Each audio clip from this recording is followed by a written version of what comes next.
Buenas tardes, muchas gracias a todos y a todas por acompañarnos una tarde más en esta biblioteca dentro de la programación festiva en este acto cultural. Muchas gracias a José Morán por haber querido venir a esta biblioteca a presentar su libro, Una escuela a tres maestras, que está ambientado en un Abarán de finales del siglo XIX, una época convulsa pero muy interesante a nivel político y social. Supongo que ahora hablaremos un poquito de eso. Muchas gracias también por haber puesto el nombre de Abarán en un libro, cosa que a los abaraneros nos gusta muchísimo. Y gracias a Santiago por haber accedido a conducir esta presentación. Santiago ha dedicado su vida a la docencia, como bien todos sabemos, y para el equipo de la Concejalía de Cultura y para mí misma es un honor que hoy esté aquí con nosotros, porque con Santiago nos une anhelo y lucha por un mundo mejor y la creencia de que la educación y la cultura son herramientas muy poderosas para la transformación y la emancipación social. Muchas gracias, Santi, por todo. Gracias a los dos por este acto que nos vais a dar y que lo disfrutéis todas y todos. Muchísimas gracias.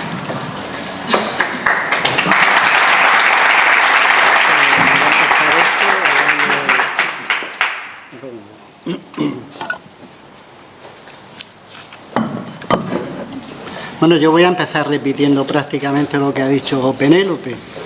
Agradeceros en primer lugar que hayáis venido. A mí no me tiene que agradecer nada porque esta deferencia y esta consideración la tengo que agradecer yo. Ya no solo, sí, o sobre todo, porque para mí ha sido un gran placer leerme esta novela de Una escuela, tres maestras, y hablaremos ahora de ella, ¿no? Pero, ¿se oye bien? Bueno, pues lo dicho, ¿no? Y me reitero, muchas gracias por venir. También agradecerle a Pepe, ya me ha dicho que lo tuteé, por haber venido, una persona muy ocupada. Y me ha pasado su currículum. Cuando uno se lee todo lo que ha hecho esta persona, yo voy a parafrasear uno de los títulos de la novela. Y su vida ha sido un tiempo sin tiempo que perder, porque si leemos brevemente, ¿no?, de las cosas que ha hecho, ya va por su tercera novela. Bueno, iba a decir una tontería, pero no, hoy voy a ser formal. Entonces, nació en Valencia. Durante 4 cursos fue alumno del taller de poesía de la Universidad Politécnica de Valencia. Es poseedor de los premios de poesía, el 5º certamen César Simón del 2008 por Los silencios guardados, el 16º certamen Mar Granel de la Vila de Almusafes del 2013 por Memoria de nieve. Ha sido incluido en diversas antologías: de Polinia 2011, de la Asociación El Sueño del Búho, de la Asociación Conciliarte, de la UNESCO Valencia, etc. Su primera novela, Los trenes de la memoria, fue editada en 2014. La segunda novela, La otra libertad, fue editada en el 2016. Y la tercera novela, la que nos ocupa esta tarde a nosotros, es Una escuela a tres maestras, que ha sido editada en 2013. Lo dicho, ¿no? Con este currículum, que él se haya acordado de Abarán, es muy de agradecer. Dicho lo que he referido anteriormente, iba a repetir muchas de las cosas que ha dicho Penélope. Bueno, hecha la presentación, si os parece, bueno, a mí me ha parecido, y en eso tengo la libertad de hacerlo, de empezar por el final, ¿no? Irónicamente, si empezamos por el final, terminamos antes. Bueno, ahí en la contraportada se nos dice que esta novela es una narración de intriga y suspense. Se desarrolla en la segunda mitad del siglo XIX, como ha dicho Penélope, un periodo histórico para mí accidentado, por decirlo suavemente, y también olvidado. Comentando con él hace un rato, hemos coincidido en que las pautas de comportamiento, los hechos históricos, las circunstancias se podían haber trasladado y hecho, bueno, pues prácticamente todo esto que sucede en la primera se puede haber trasladado a la situación de la Segunda República, que sí que es verdad que hay mucha más literatura asociada, relacionada con la Segunda República. Yo he de decir que, antes de nada, le voy a agradecer que haya elegido la primera, porque a mí, a título personal, me ha supuesto o me ha despertado el interés por ese periodo. Es decir, hay cosas, anécdotas, cosas no se debe decir, no queda bien, ¿no? Anécdotas, circunstancias que son muy relevantes y muy ilustrativas, ¿no? Y en ese sentido la inquietud, ¿no? que me ha generado por aprender un poco más de ese periodo histórico es para mí muy gratificante, vamos a decirlo así, ¿no? En este periodo histórico, que he dicho antes que fue un periodo muy convulso, se produce la desamortización de Madoz. Yo humildemente reconozco que no tenía ni idea de que existía esa persona, ¿no? Pero yendo a la bibliografía, yo he visto o he comprobado o he leído, ¿no?, que la desamortización de Madoz, además de producir un cambio dramático, ¿no?, un impacto, no sé, social, ¿no?, además de eso produjo, por tal y como se desarrolló o tal y como se promulgó la ley, produjo vamos a decirlo en términos suaves, una agudización de la corrupción política. Es decir, sin ese parámetro histórico, la novela creo que no se entiende, ¿no? O para mí no se hubiese entendido. Entonces, en ese sentido, esa inquietud por el siglo y por estas circunstancias, no me voy a cansar de decirlo, ¿no? Bueno, pues ya está. Si podía haber elegido otro periodo histórico y él ha escogido tan desconocido, ¿no?, tan silenciado y a lo mejor de forma intencionada, no sé, pues la pregunta que obvia es la de que él nos diga por qué eligió ese periodo y ya a partir de ahí empieza. Bueno. Y ahora seguimos con más preguntas. Vale. Hombre. Y que no sea yo el único que pregunte, obviamente. Bueno, buenas tardes. Si escogí este periodo de la época de los cantones, es porque es prácticamente una época desconocida. Y por añadir alguna cosa más, solamente se conoce algo del cantón de Cartagena. Sin embargo, a la hora de retrotraerme a esa época, ponga así. El micro más. El tuyo. Más cerca. Allí. El hecho de retrotraerme a esa época es porque, desde un punto de vista ya personal, el hecho de averiguar, de saber cómo las épocas históricas se reproducen, el hecho de que se hable mucho, como estaba diciendo Santiago, se hable mucho de la Segunda República y, sin embargo, de la Primera República no se hable absolutamente nada, me llevó a investigar, a querer saber qué había pasado en la Primera República. Y también desde el punto de vista de que esa época se puede trasladar a la actualidad, porque los caracteres sociales, los dominios de la tierra, del poder, de lo económico, siguen reproduciéndose históricamente. Y esa época era interesante también porque fue una época convulsa, revolucionaria. Fue una época en la que apareció por primera vez el movimiento sindical. Es decir, el sindicalismo en sus inicios precisamente se inicia en esa época.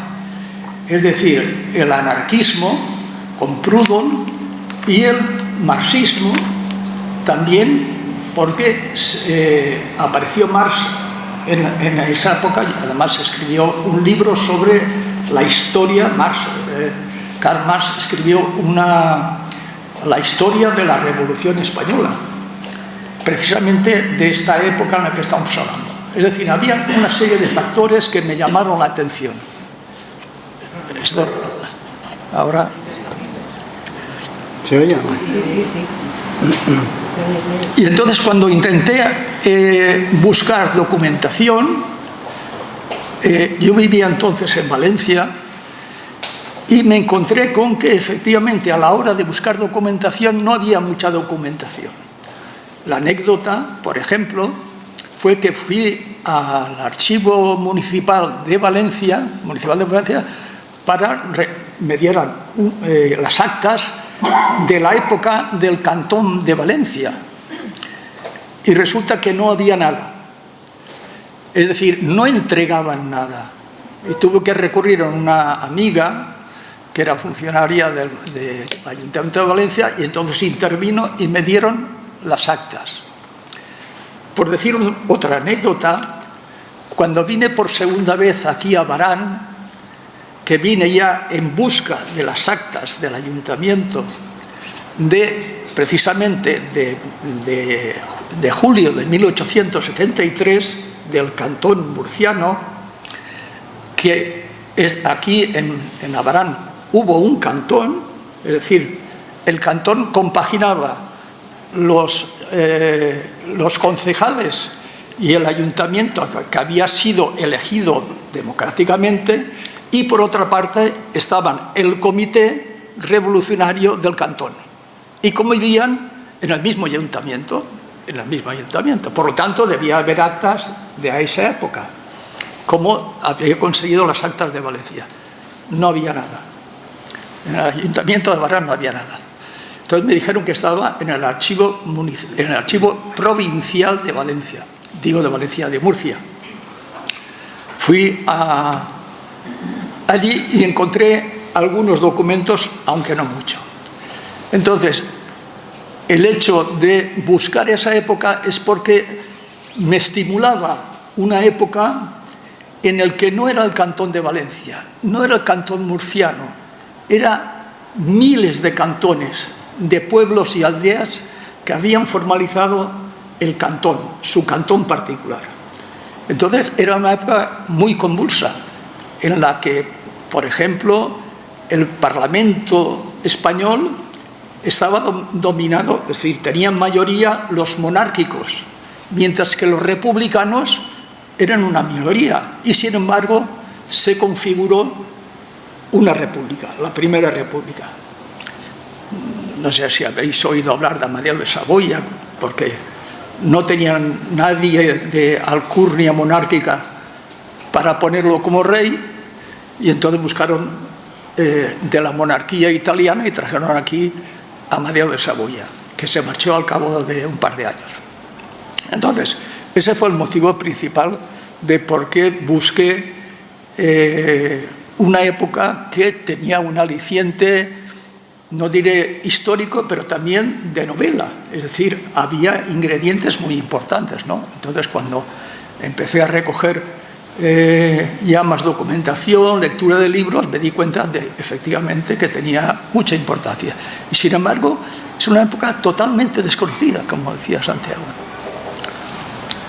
Primera pregunta. Gracias. Bueno, yo no sé si esta pregunta seguro que se nos ha ocurrido a todos, ¿no? Yo, de hecho, hablando con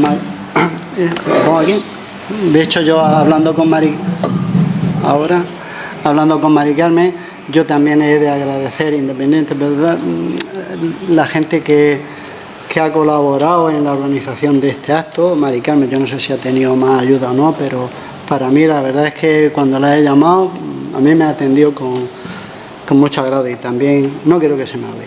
Bueno, pues una de las cosas que yo le comenté, oye, pues mira, pues una novela y de Abarán. Dice, no, pero si no es de Abarán, si no es un hecho histórico, ¿no? Porque yo pensaba, si era una historia novelada, ¿no? Aquello de que hay un relato histórico, se apaña un poco y para hacer una novela que que al final le ha resultado muy grata de leer, ¿no? Y ella me dijo que no, ¿no? Entonces, evidentemente, ella me dijo, no, pero si esto ya me lo ha preguntado mucha gente, si realmente existieron las protagonistas, esas maestras de Abarán. Por cierto, ya que he nombrado maestras,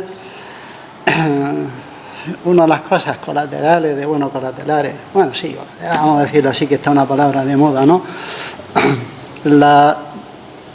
No sé si decir la descripción, o el conocimiento, o cómo expone la vocación de educar Pepe en la novela.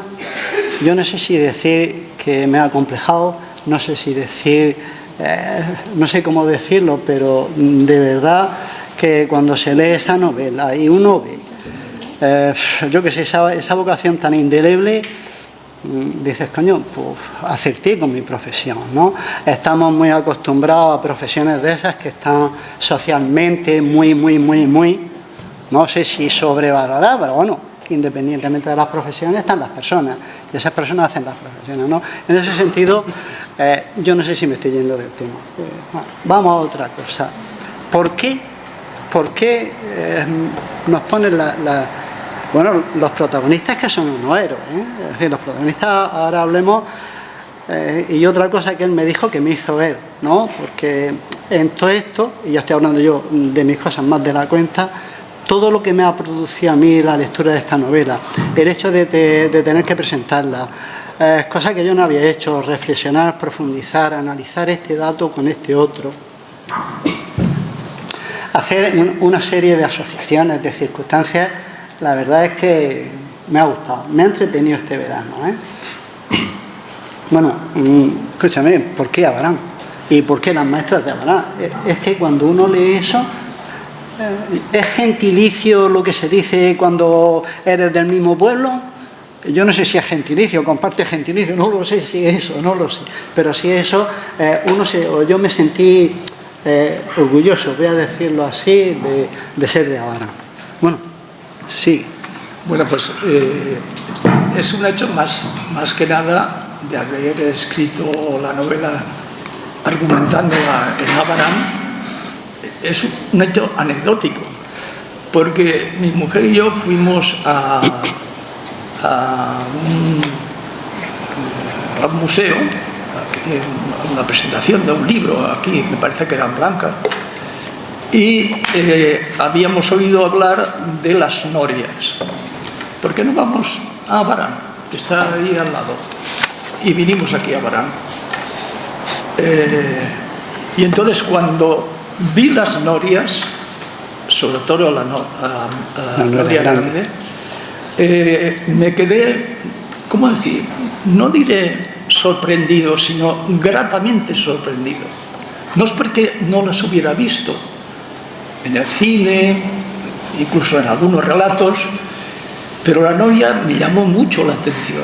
Es decir, sentí como, qué bonitas, el río, el riego de los campos, que todos lo conocéis, pero para mí, que era desconocido, no desconocido del todo, ¿no? Me sentí además muy grato, muy bien de pasear, de ver, de que el agua del río me salpicara, que la novela de alguna forma lo sí, hace mucha referencia al río. Es la impresión que tenía de aquel momento. Y dije, pues es muy bonita. Y entonces pensé en ese momento lo que traía de Valencia, como he comentado anteriormente, que quería escribir sobre el cantón de Valencia. Dije, ¿por qué no traerlo no a Murcia ciudad, que es donde vivía? Ahora vivo en el Palmar. ¿Por qué no hacerlo en un pueblo? Es decir, ¿cómo nace en un pueblo el amor por la educación de las mujeres? La devoción, el hecho de que también Abarán hubiese tenido, como tuvo, esa duplicidad entre un ayuntamiento, entre comillas, democrático, y un comité revolucionario del cantón.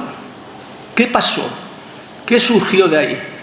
Y entonces me dije, pues bueno, volveré otro día y como comentaba antes, veré si efectivamente hay actas del ayuntamiento de esa época, porque efectivamente las tuvo que haber, y entonces pues esa fue la anécdota de por qué Abraham. Y además, otra anécdota es que después de ver las norias con mi mujer y pasear por ahí, fuimos a comer a un restaurante que está cerca del ayuntamiento, no sé por dónde, y además comimos muy bien.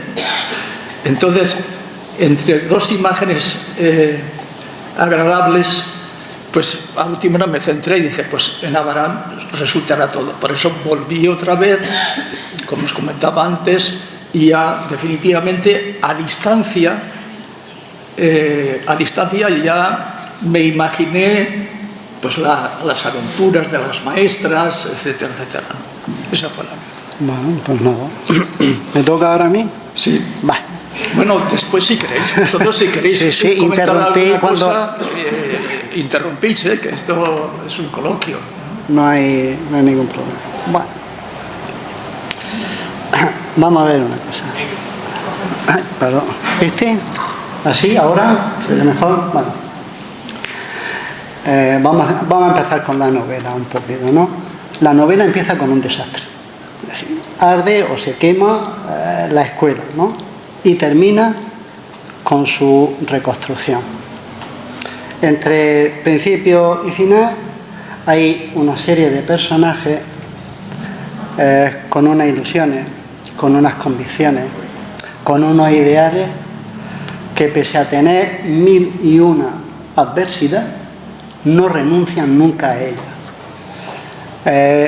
A mí estos personajes, yo no entiendo mucho, yo soy lector, pero la verdad es que cuando yo empecé a conocer a los personajes, uno se da cuenta de que con otros personajes la historia hubiese terminado de forma diferente. Es como si los personajes hicieran la historia, es como si el deseo, ¿no?, la voluntad inquebrantable de que hubiera una escuela para niñas, primero de Antonia, luego de su hija Natalia y luego de Fuensanta.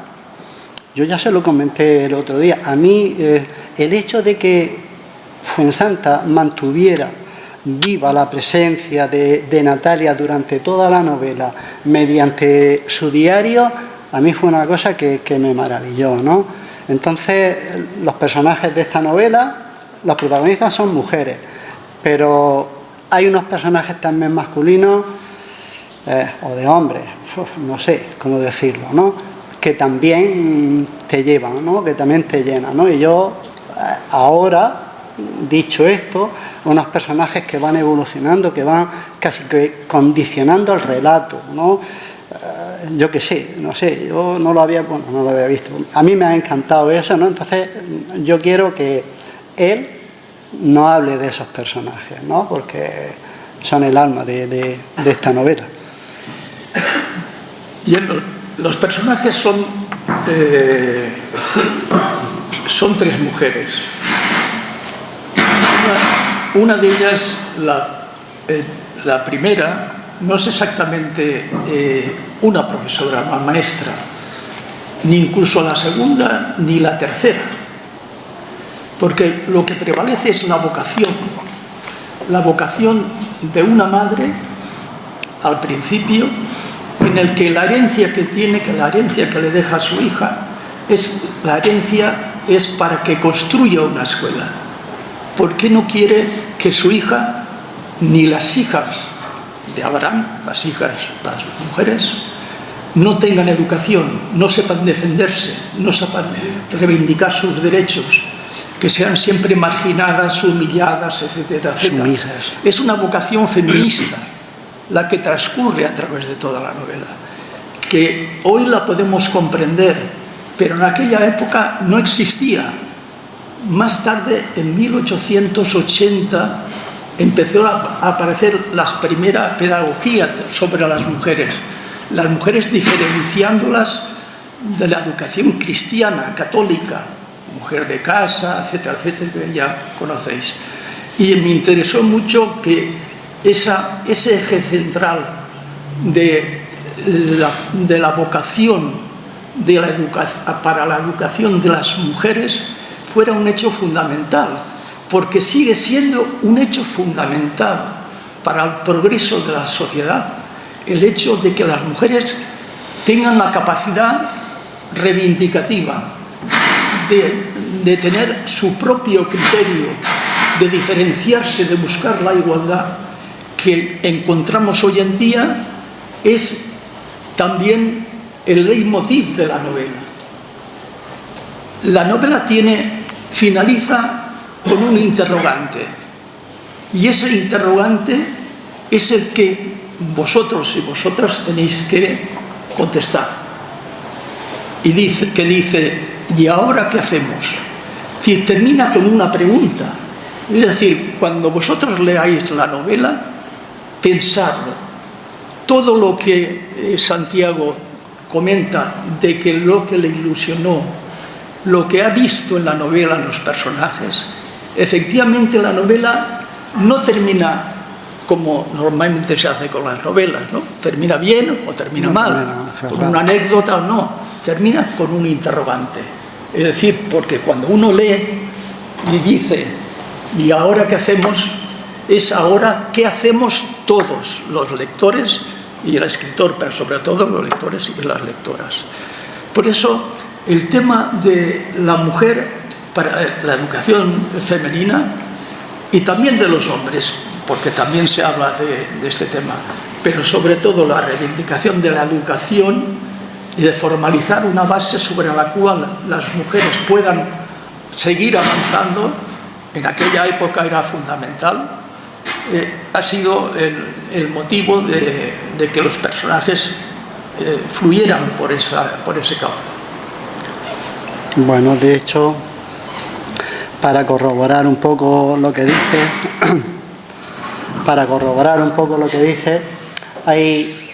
hay un capítulo, se titula Los celos matan. Yo no sé cómo calificar eso, ¿no? Pero los celos, esa cultura tan, ¿no?, que parece que no, pero que sí que está. De hecho, y eso al margen, bueno, ahora cuando, ahora al margen, el hecho de que se lea como el marido celoso, porque Natalia había ido a hacer unas gestiones precisamente para beneficiarse los dos, empieza a dudar, porque se le hace tarde para coger el tren, no viene ese día, sino que tiene que vuelve al día siguiente. Empieza a pensar que qué habrá pasado con su novio, qué van a decir de mí. Bueno, pues a Natalia la empujan, está embarazada y se ahoga. Mientras se está ahogando, está llamando a su marido. Su marido la está oyendo. Los celos le impiden ayudarla. Es de una fuerza ese capítulo que,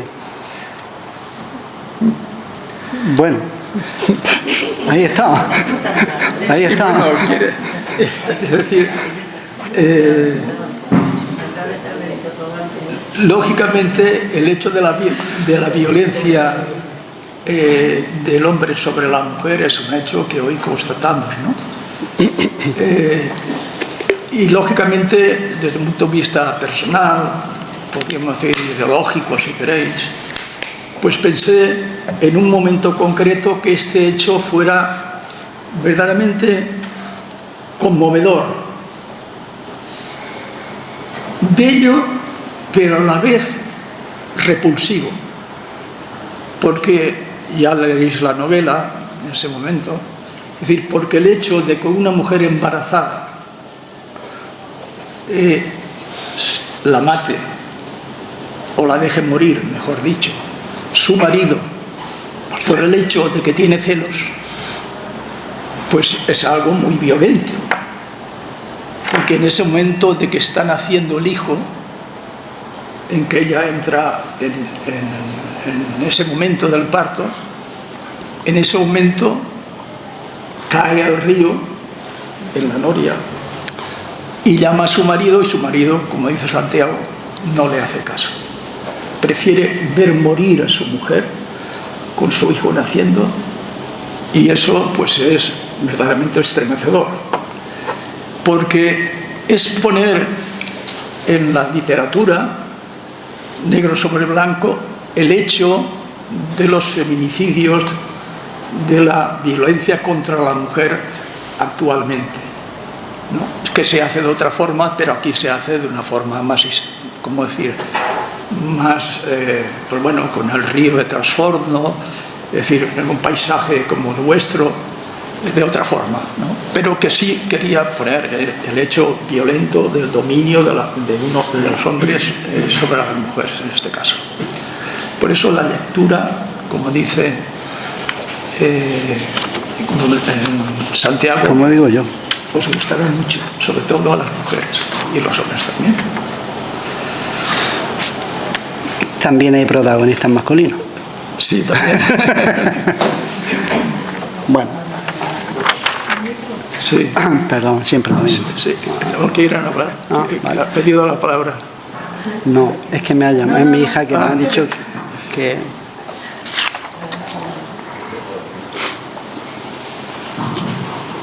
Bueno, vamos a ver, es que también, como ya le he dicho, hay personajes también masculinos. Hay un personaje que también evoluciona mucho, cambia mucho, crece, también con una impronta muy definida, muy comprometida.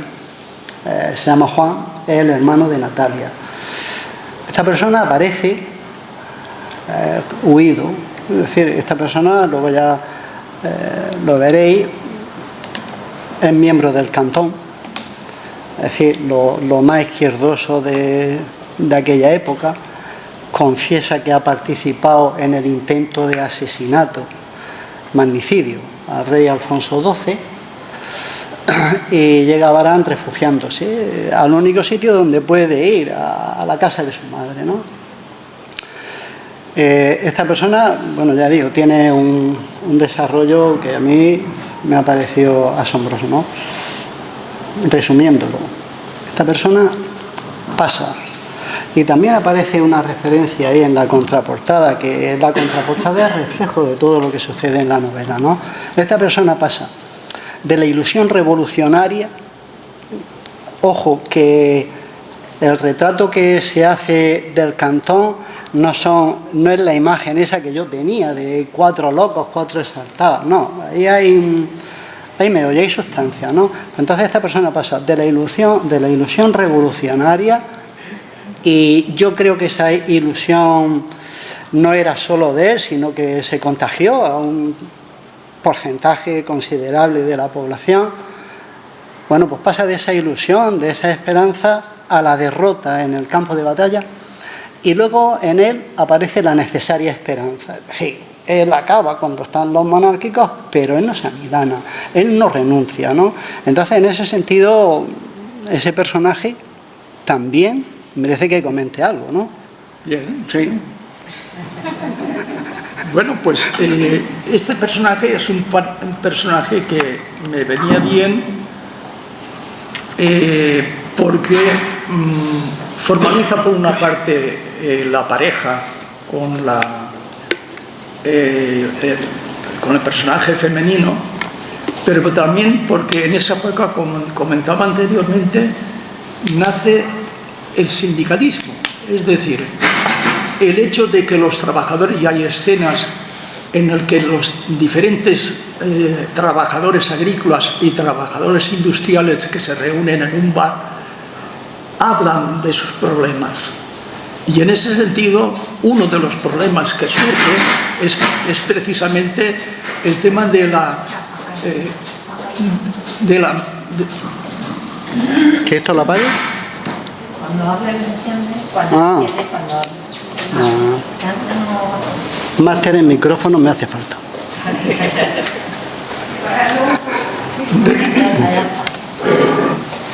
Es el hecho de que la reivindicación o la emancipación de los trabajadores, ¿no?, salga a la luz y tenga un cierto protagonismo. Entonces, este personaje, Juan, que es el hermano de una de las maestras, configura precisamente esa situación. Un hombre que ha vivido en los márgenes del anarquismo. Sabéis que en 90 años de historia hubo 5 golpes de Estado en España, desde la época de la Primera República hasta la Segunda República y la Guerra Civil. Hubo 5 golpes de Estado militares. Por lo tanto, era un tiempo convulso también desde un punto de vista de las relaciones entre los trabajadores y los empresarios o los caciques de aquella época. Por eso el personaje de Juan, que es el hermano de una de ellas, tiene su importancia porque transmite ese mensaje de haber participado indirectamente en el atentado que hubo de Alfonso XII, lo podéis mirar en los libros de historia,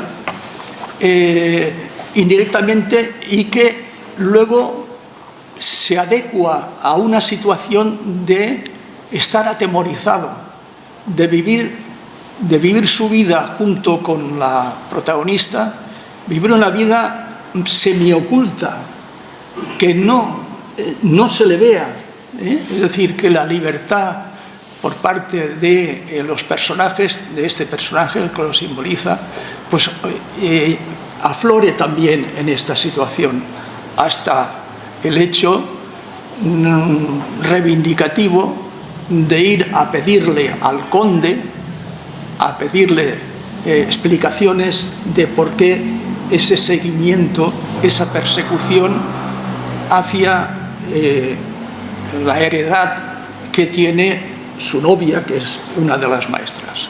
Entonces, era importante porque hay un personaje importante, que no sé si me lo iba a preguntar. Por si lo dices tú, no te lo pregunto. Es que en toda la novela hay un personaje en el que se habla de él, pero no aparece nunca. Y es el conde. Todo el mundo habla del conde, pero el conde no aparece nunca. Ni pisa varón. Hasta que al final Juan se entrevista con el conde. Y ahí reivindicando el hecho de por qué se persigue, durante toda la novela, se persigue a las maestras por el hecho que tienen una herencia, que es la escuela, que es un pedazo de terreno y que perteneció al conde. Sin embargo, el conde, con toda la heredad, con todo el poder económico y político que tiene,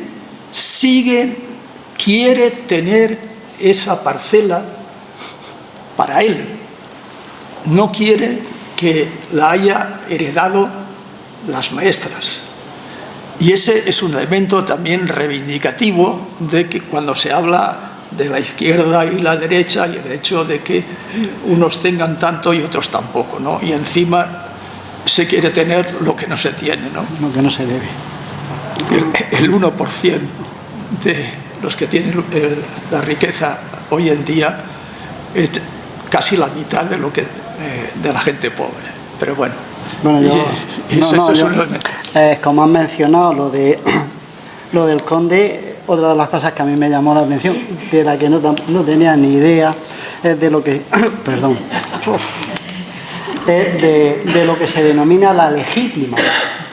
Es decir, el conde tenía un señorío. Ya aparece en las famosas cartas de Puebla, ¿no? Y a Pepe se lo estaba comentando. Yo, preguntando sobre todo esto, un amigo me mandó las cartas de Puebla de la Constitución de Abarán, 1482. Todos los repobladores de Cejín y Moro. Luego, dicho queda, porque ahí está, las cartas de Puebla, viene esta gente, ¿no? Y hay una de las cosas que yo no sabía, es que la legítima, que era la herencia o el señorío, no se podía partir, no se podía vender. Es decir, pasaba íntegramente a los herederos. se produce una cesión en vida como usufructo, y para que se reconozca, bueno, ya eso lo explicas tú, ¿no? La firma de los hijos, de los herederos, es decir, cosas curiosas. Es decir, cuando esta persona tenía miles y miles de taullas, un pequeño trocico, ¿no? Que cuando leáis la novela, yo he de confesar no sé si decirlo, prejuicios o de esas cosas que uno tiene tan interiorizadas. Yo me considero una persona, claro, como buena, ¿no? Como tiene que ser, ¿no? Pero sin prejuicios feministas, ¿no? Yo he de deciros, y cuando leáis la novela lo entenderéis, yo dudé sinceramente, lo reconozco, yo dudé de la honorabilidad de Antonio. Es decir, yo pensé, no, esta mujer le han cedido la taulla porque algo ha pasado. Y cuando digo algo ha pasado, ponerlo entre comillas, y ya sabéis lo que estoy diciendo, ¿no? Luego al final se aclara. Y bueno, ya está. No sé si ese detalle es relevante o no, no lo sé, ¿no? Sí, bueno, es que lógicamente estamos explicando la novela y por eso la vais a ayudar a comprar. Bueno, entonces ya... No, quiere decirse, es el hecho de que a última hora el conde ceda en que la taulla donde estaba la escuela ceda en el usufructo, no en la propiedad de la taulla, del terreno, para que se edifique nuevamente la escuela, cosa que se dice al final de la novela. Claro, es que, claro, quiere decirse, es que tienen que firmar los herederos. Es decir, no puede hacer una cesión de la heredad que pertenece a los hijos, de la legítima, si los legítimos, es decir, los herederos, no firman que ceden en el usufructo esa propiedad. Quiere decir, es un hecho que bueno, queda reflejado ahí en el impreso, en lo que sucede al final. No quiero explicar más. Bueno, ya no. Bueno, ahora ya está. Tú no te preocupes. Es una novela que se lee muy rápidamente. Yo cuando hablé con Santiago por teléfono, él me dijo que le había despertado la curiosidad, nuevas lecturas, reflexiones sobre el cantonalismo, sobre por qué habrán, que es vuestra pregunta, ¿no? Incluso Penélope, que me llamó por teléfono, dice, pero bueno, esto ha sucedido aquí en el pueblo. Digo, hombre, todo es mi imaginación, ¿no? Porque no ha sucedido esas cosas. Pero, bueno, como escritor, pues cuando escribo la imaginación me vuela, ¿no? Bueno, pues... ¿Hablamos de Rosendo? Sí, bueno, bien. Este es otro personaje. Aparece un personaje que me dio la idea, otra lectura, como sucede muchas veces, ¿no? Que aparece un personaje que está medio loco y que vive a las afueras del pueblo, de aquí del pueblo, a la otra parte del río, que yo no he visitado la otra parte del río, pero no lo imaginé. Y es el tipo, el hombre, la mujer también, pero en este caso es un hombre ecologista, en el que su locura es cuidar a los animales, aunque estén heridos. Él los cuida, los cuida en todos los sentidos, es decir, si tienen alguna enfermedad, si están heridos, mientras los otros cazan los animales, él los cuida. Y por eso el hecho mismo de que cuida a los animales, la gente entiende que está medio loco. Y como está medio loco, a última hora, el conde lo mete en el manicomio. Quiere decirse que es también una anécdota de lo que supone hoy en día el cambio climático, en el que nadie dice nada y sin embargo estamos abocados, y cuando alguien reivindica, oye, esta situación nos va a llevar a algo muy inestable, muy de lamentar, a última nos dicen que estamos medio locos o que esto no va a suceder y que esto es de otra... Pues bueno, pues este personaje me vino bien de introducirlo y que tienen también pues su moraleja, ¿no? Eso es. Yo no veo más preguntas. Bueno, ya. Está bien, ¿no? Bueno, si queréis preguntar... Pues... No, sí, que quería ver una cosa. No, sigue. No, si yo ya... Si queréis alguna pregunta... Yo me lo sé casi todo del libro, ¿no?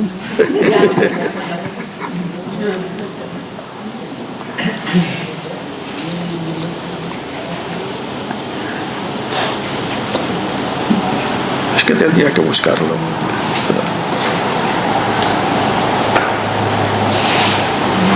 No, dejémoslo estar. No, es que quería leeros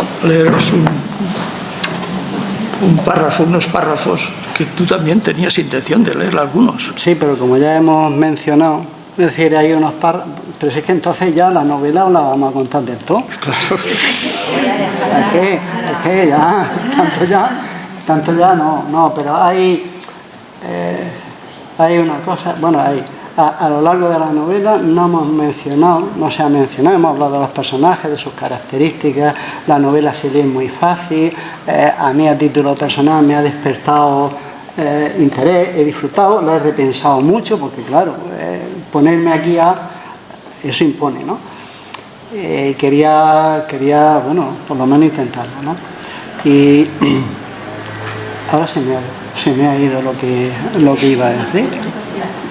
¿No? Porque solo habla de los personajes, pero que habrás dejado cosas sin explicar, ¿no? Ya, no, perdón.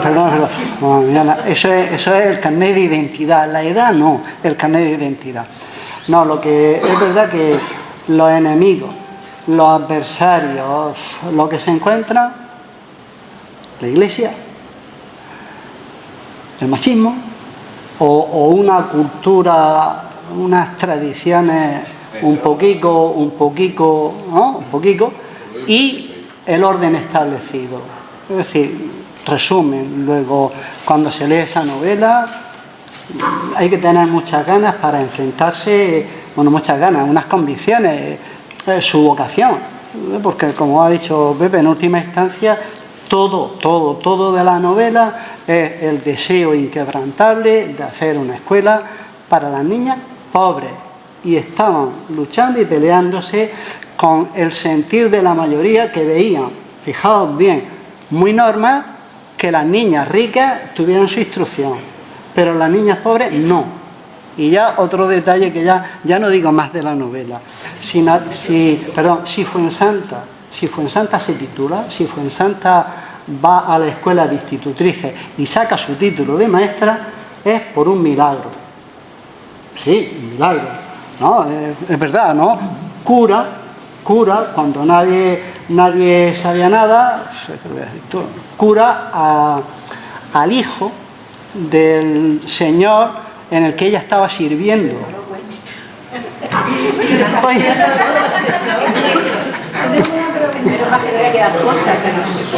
Eso te da más curiosidad. Vicky, pero ahora yo compro 5, tú no te preocupes, ahora yo te compro 5, no te preocupes. Tengo una pregunta. Habláis de escuela de niñas, ¿y los niños? Sí, bueno, sí, claro, quiere decirse, es que los niños, los padres, estamos hablando de aquella época, los padres, los niños, en cuanto tenían 8 o 10 años, se los llevaban a trabajar con ellos al campo. O cuidaban animales. O cuidaban animales o hacían cualquier cosa. Es decir, los niños prácticamente no tenían ninguna educación tampoco. Las niñas menos aún. En todo caso, en la novela se habla de que en su momento piden que acudan los niños a la escuela de las niñas, porque los padres de los niños lo que querían es que no fueran inferiores a las niñas. entonces lo llevan a los niños con las niñas para que aprendan lo mismo, pero no por el hecho de su educación, su promoción social y demás, sino por el hecho de que no quería que las niñas supieran más que los hijos, ¿no? Y por eso aparece también que Fuensanta, es decir, uno de los personajes, dice que sí, que efectivamente acudan también los niños. En todo caso, dos cuestiones de la novela que no tienen que ver con la novela. Tienen que ver con la novela, pero no en el sentido de profundizar en los personajes, sino el hecho de que hay, desde mi punto de vista, hay dos tipos de escritores. Unos que hablan de sí mismos, entonces su narrativa es una narrativa en tercera persona, que se llama, en la que aparece siempre el escritor, está detrás de los personajes, está por delante de los personajes, y habla mucho del ambiente, de los paisajes o de los detalles de cómo van vestidos. Sin embargo, hay otro tipo de escritor, al que me quiero considerar yo, en el que quienes hablan, quienes llevan la trama, son los propios personajes. Y en ese sentido, la novela hablan los personajes. Son los personajes los que atraen. Yo pongo el ejemplo, en este caso, de que se conoce más al Quijote que a Cervantes. Porque el Quijote, el personaje, es el que lleva toda la trama. Él es el que defiende la honestidad, la cultura, la libertad, etcétera, etcétera. Cervantes es conocido, pero no es lo mismo, ¿no? Quiere decirse que cuando se habla, y la novela tiene, esta novela tiene también esa parte didáctica, para aquellos que os guste profundizar en la escritura, ¿no? Y es el hecho de que se habla en primera persona, en segunda persona y en tercera persona. Encontráis el diario de una de ellas, en el que habla como diario en primera persona, cosa obvia. En tercera persona, que es el escritor, en el que ambienta un poco por dónde van los personajes, y en primera persona en el sentido de qué sucede en la mente de la persona, de los personajes, ¿no? Y desde ese punto de vista, para mí fue pues un ejercicio práctico de meter en una misma novela las tres formas de escritura.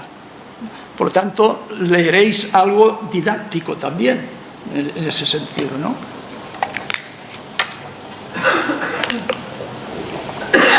Me has dejado fuera de juego.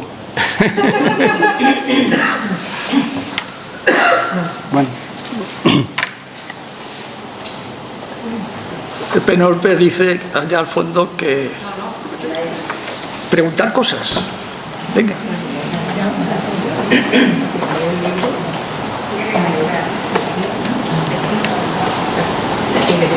Bueno. Yo solamente decir una cosa. Esta novela debería hacerse una película. Sí. Yo quería decir que... Sí. Ay, perdón. Sí. Cada que yo leí su novela, yo soy maestra, soy baranera, y lo que más me ha gustado de la novela ha sido ir leyéndola y diciéndote, pues pasas por delante de la parroquia de San Pablo, de la iglesia de San Pablo, sí. Vas para el ayuntamiento, pasas por la plaza vieja, y yo que paso por ahí todos los días, pues me he sentido muy identificada en algo. No tiene nada que ver con el contexto histórico, que también me llamó la atención porque no lo conocía, el cantonismo en Navarra, pero me ha gustado por eso, porque yo soy muy baranera y me he sentido ahí un poco identificada con la figura de San Bernardo. Y me ha gustado que pues haga por tener una escuela en su pueblo y mantenerlo, que no tenga nada que ver con lo que pasa aquí en Navarra, con esa historia, pero pues me ha gustado la novela. Ha sido amena y ha sido un rato agradable leyéndola. Así que le felicito. Pues eso lo dicen de una lectora y un lector. Así que pasáis un rato agradable, os sentiréis ambientados, como estaba diciendo. Identificados con muchos pasajes. Es decir, yo lógicamente me metí en internet incluso estuve viendo unos vídeos de una asociación de amas de casa sobre las comidas de Amarán. ¿No? Quiere decirse que a última hora en Internet te da muchas opciones de saber con detalle lo que sucede en los pueblos y demás, ¿no? Sí. Por eso mencionas Zarangollo. Exacto, exacto.